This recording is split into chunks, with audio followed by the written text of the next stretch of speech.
waaw salaamaaleykum waa Sénégal waaw maa ngi tudd Moustapha ñu gën ma xam ci Baye Fall chargé de revendication du syndicat travailleur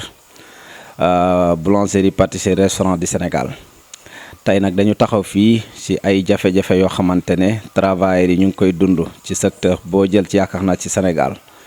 tey mu doon ay liggéeykat yoo xamante ne tey ñoo ngi ci entreprise yi fii di dund ay jafe-jafe te ñun ñi nga xamante ne ñun la yàlla dénk ñu doon tey membre du syndicat te yaakaar naa ñoo toog fii tey pour fësal li nga xamante ne tey mooy jafe-jafe travailleurs yooyu bu yaakaar naa bi ci jiitu dañuy ubbee ci li nga xamante ne mooy liberté syndicale nag su ma ko waxee code du travail wala tey article moom moo ko digal travailleur bi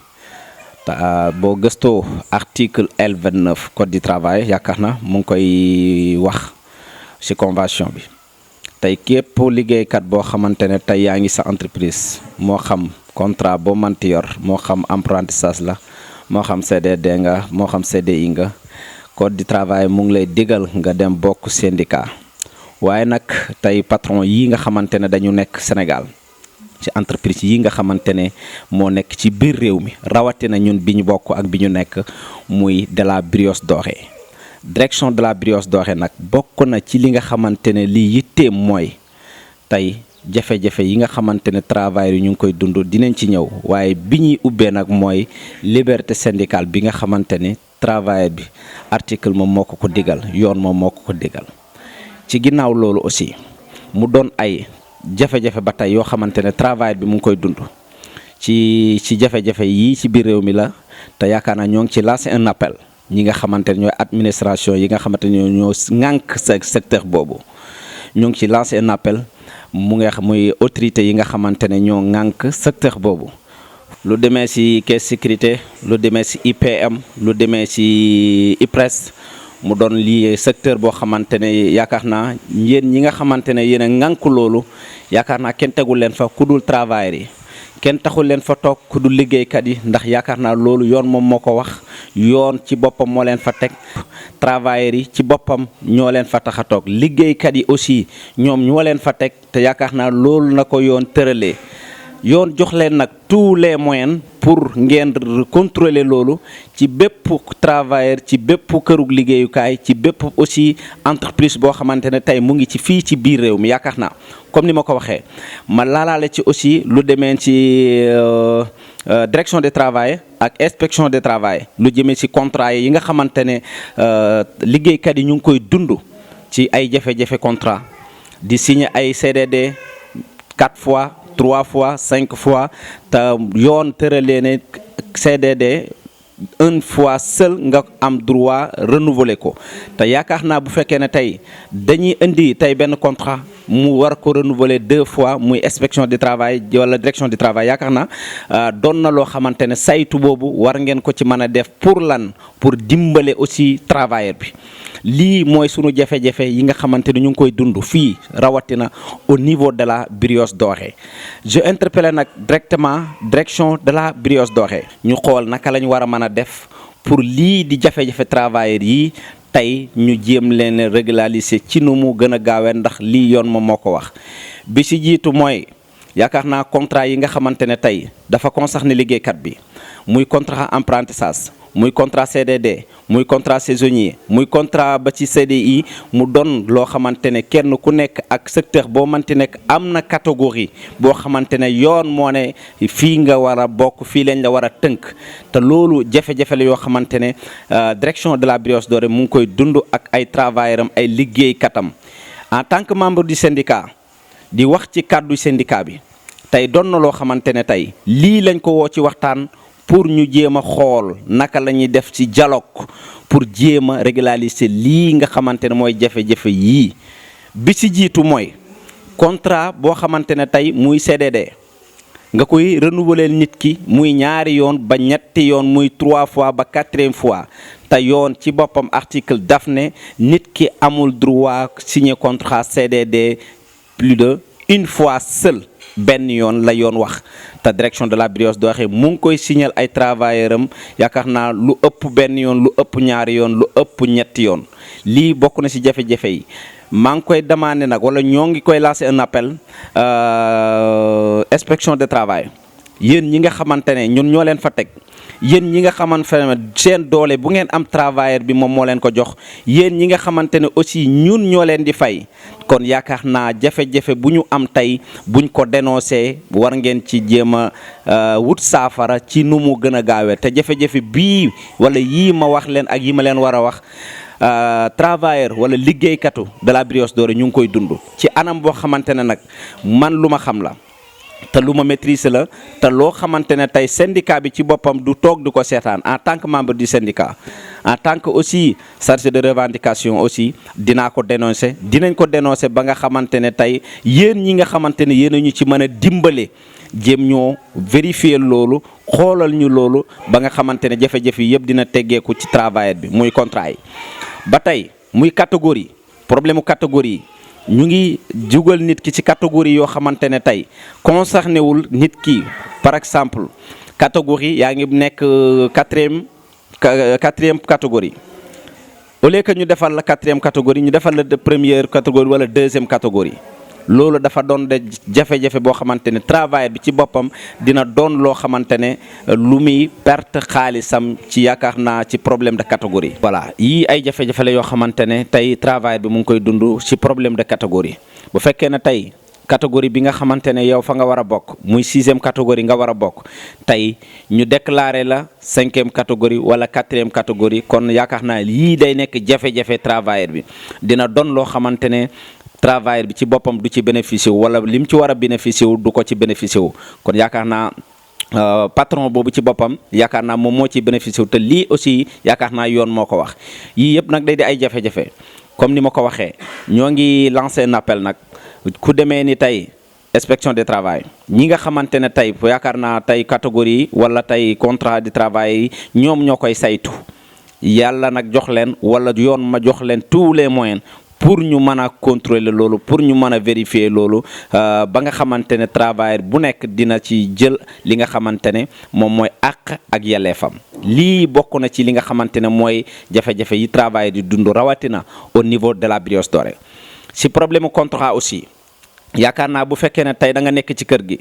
signé contrat apprentissage renouveler ko pour man war a dugg CDD ñu tey boole la ci beneen secteur beneen convention boo xamante ne tey yow concerné wu la lu demee ci contrat APEX yi nga xamante ne tey gouvernement yaakaar naa def ci financé ak xaalis bu baree bari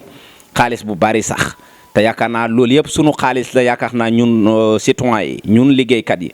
sunu gouvernement bi nag tey je interpellé nag ku ci mel ni ministre Dame Diop yaakaar naa muy école professionnelle yi nga xamante ne tey ñu ngi leen dugal ci entreprise yi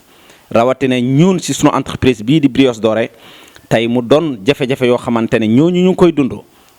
tey direction bi di ci parafito ci benn affaire ci benn système ki nga xamante ne mu ngi woon ci kër gi signé contrat CDD mu dem ba war a dugg CDI tey ñooñu ñu leen di jël di leen remplacer ak ñi nga xamante ne ñoom ñooy ñi fi nekkoon te yaakaar naa gouvernement bi wala nguur gi dafa jóg pour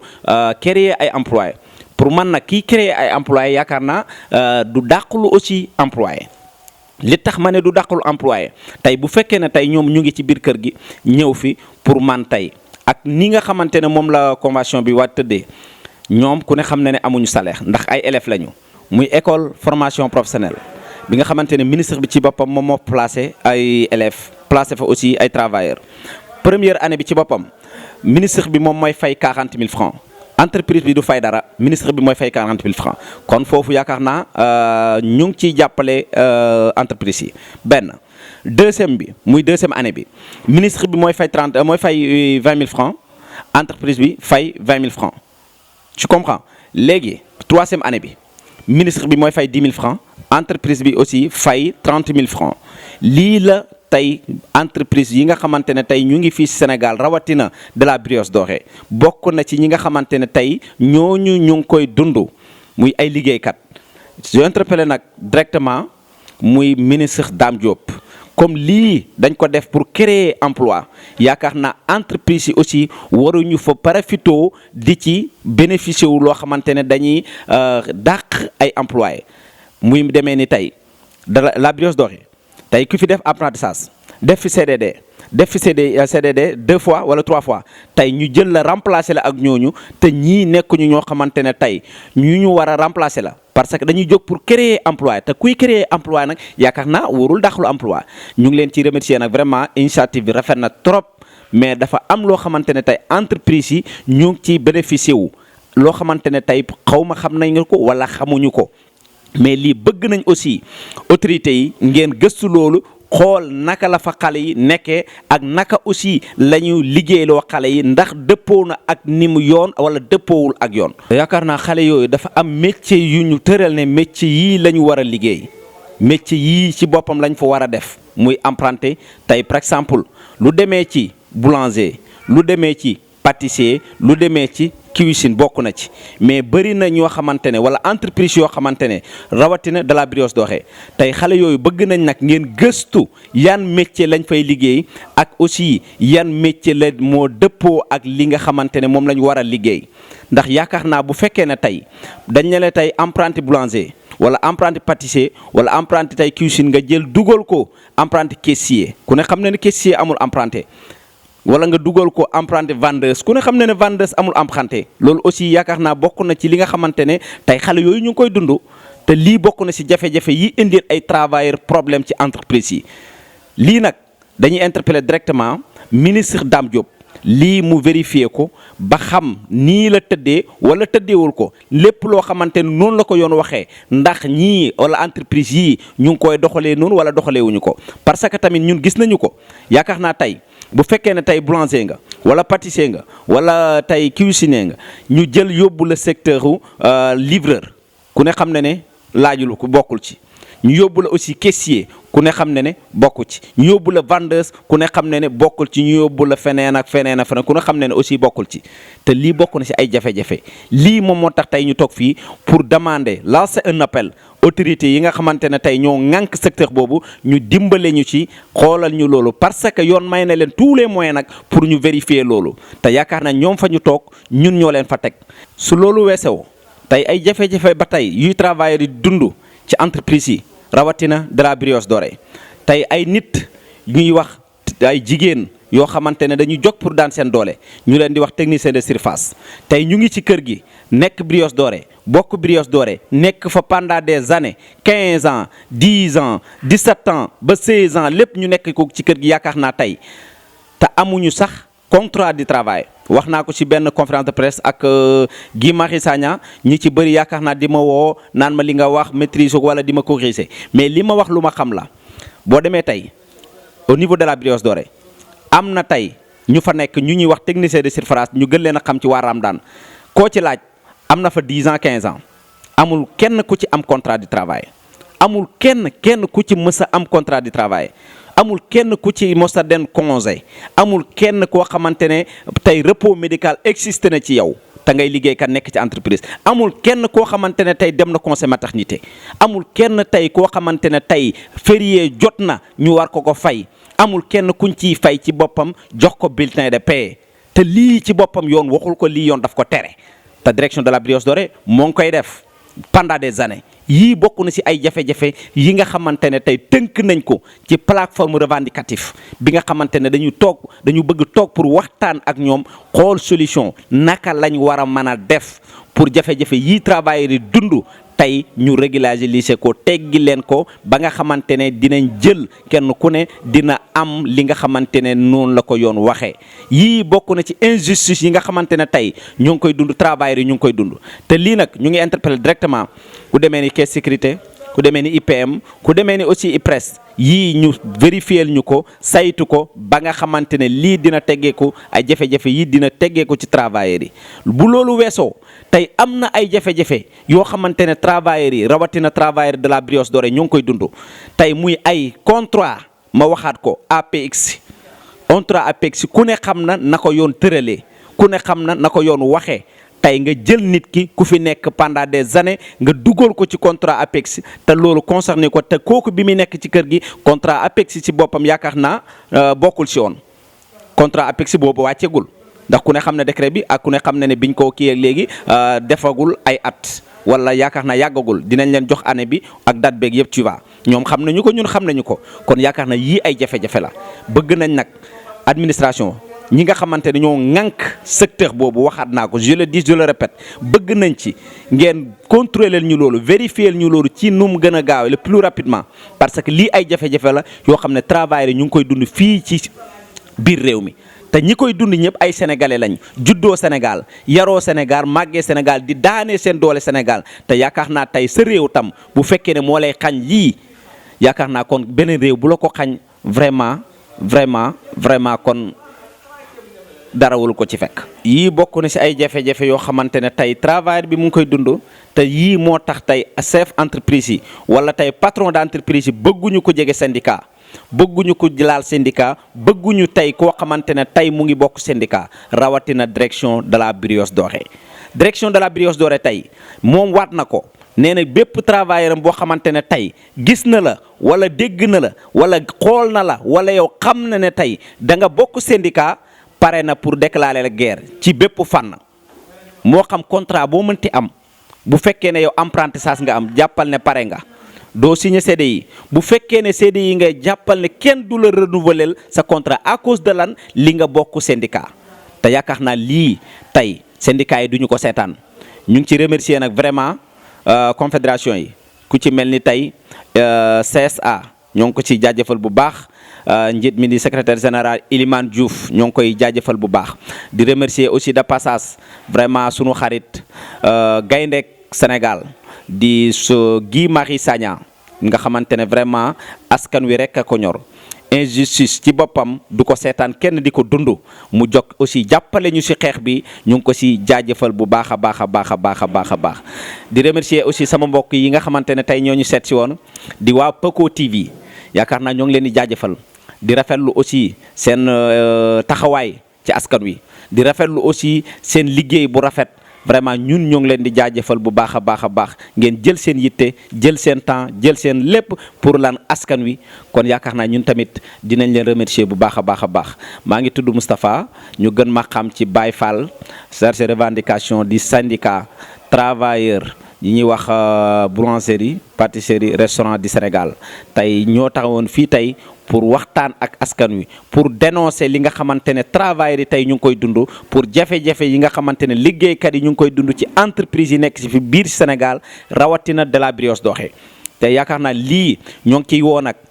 caisse sécurité sociale ñoo ngi ciy woo aussi IPM ñoo ngi ciy woo IPRES ñoo ngi ciy woo inspection de travail ndax yaakaar naa ñii wala kuréel yii wala bànqaas yii ñoo ŋànk tey secteur bii te secteur bii bokk na ci ñi gën a am jafe-jafe fii ci Sénégal rawatina de la Brioche Dorée kon bëgg nañu nag vraiment ngeen jàppale ñu si nu mu gën a gaawee ngeen vérifier ñu loolu régulariser loolu ba nga xamante ne travailleur bi ci boppam ak yelleefam googu ñuy salfaañee travailleur bi dina ko jot pour mu mën a bénéficier wu ndax yaakaar naa payoor yi tuuti na payoor yi ndaw na bu fekkee ne tey payoor bu ndaw ëpp na tey ku ne xam na ne liggéey amul moo tax xale yi wala jeunesse bi aussi jóg pour jàpp si jóg pour liggéey ba nga xamante ne loo leen teg dinañ ko nangu loo leen teg dinañ ko def injustice boo teg seen kaw dinañ ko def ndax lan bëgg a liggéey waaye ci kaw loolu dañoo am ay autorités yoo xamante ne tey ñoom lañ dénk loolu dañoo am ay autorités yoo xamante ne loolu lañ leen di fayee dañu am ay autorités yoo xamante ne tey population bi moo leen fa teg dañu am ay autorités yoo xamante ne population bi moo leen di fay dañu am ay autorités yoo xamante ne comment dirais-je liggéeykat yi ci boppam ñoo tax ñu toog fa kon yaakaar naa ñii la ñu interpellé directement ñu bàyyi ci xel jéem ñoo xoolal lii vérifier ñu loolu saytul ñu lii ba nga xamante ne tey dinañ ko régulariser ci nu mu gën a gaawee rawatina au niveau de la Brioche Dorée maa ngi remercier ñëpp di jaajëfal ñëpp merci beaucoup.